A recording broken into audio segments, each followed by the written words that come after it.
पोरांचा प्रवास आहे हा. त्या प्रवासाकडे जाताना पूल जर झाला तर पोरांना या जायला चांगली ही होईल असं. आणि ह्या साईडला जर इकड पूल नाही झाला तर पोरांची हैराणी होईल.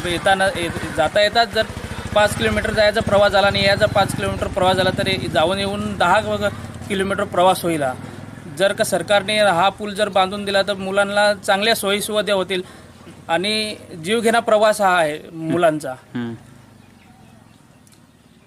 परंतु पोरांनी जर ह्या 5 किलोमीटर जायचा 5 किलोमीटर याचा जर प्रवास केला तर जायच्या मध्येच त्यांचा प्रवासामध्ये त्यांचा अभ्यास वगैरे तो होणार नाही. जर 1-2दा गेले प्रवासात लांबून तर त्यांना याची हैराणी, पाय बी दुखतात, त्यांचे मुलं थकून जातात. त्याच्यानंतर मग सरकारने जर अजून त्याच्यामध्ये जर लक्ष दिलं, या जायला जर एखादी बस सुविधा केली तर पोरांची चांगली